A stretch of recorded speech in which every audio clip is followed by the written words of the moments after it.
सामाजिक अवधारणा है। समाज में जो जनसंख्या है, जनसंख्या के आधार पर किसी भी जाति की स्थिति कैसे तय होती है।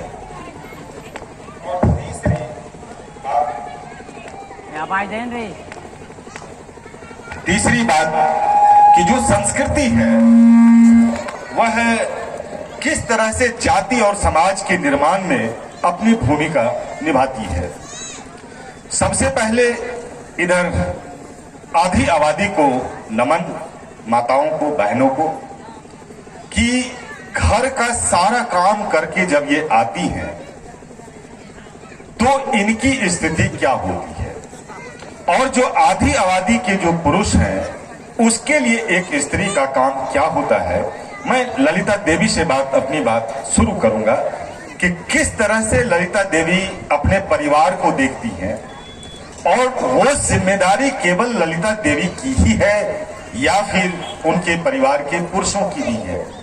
तो आप पाएंगे कि जो भी महिलाएं घर से बाहर काम करने जाती हैं उस पर दोहरी जिम्मेदारी होती है। स्त्री जाति होने का जो दर्द है वह एक स्त्री समझ सकती है, और यह जो स्त्री के रूप में मौजूद है उसमें समाज और संस्कृति की भूमिका क्या होती है। ये तीन बातों को मिलाते हुए मैं आपसे बात करूंगा। सबसे पहली बात कि जाति के निर्माण की प्रक्रिया पर अगर आप देखें तो आप यहां पाएंगे कि आपके आगे में जो तस्वीरें रखी हुई हैं उस पे जो एनहिलेशन ऑफ कास्ट पर जो काम किया, जाति उन्मूलन पर जो काम किया, वो थे बाबा साहब अंबेडकर। उन्होंने कहा कि जाति का नाश होना चाहिए, जाति होनी ही नहीं चाहिए।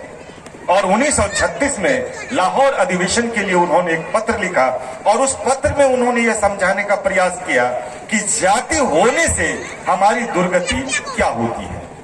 कोई जाति नहीं चाहता, और चाहता है तो कौन चाहता है। जो जाति की जो श्रेणी है वह 4 वर्गों में बटी हुई है, 4 खानों में बटी हुई है। ऊपर में ब्राह्मण है, उसके बाद क्षत्रिय हैं, उसके बाद वैश्य है, उसके बाद शूद्र है। कभी भी शूद्र नहीं चाहेगा कि जाति हो, इसलिए कि ऊपर के तीनों जातियों का बोझ शूद्र पर पड़ता है। और शूद्र में 2 जातियां होती हैं, एक अछूत है जिसे कि समाज से बाहर किया गया, और एक वो जो कि समाज में रहने लायक है। अब आप कल्पना कीजिए कि ये जो 5वीं जाति है जिसको अछूत कहा गया, समाज में कामराज जाति थी,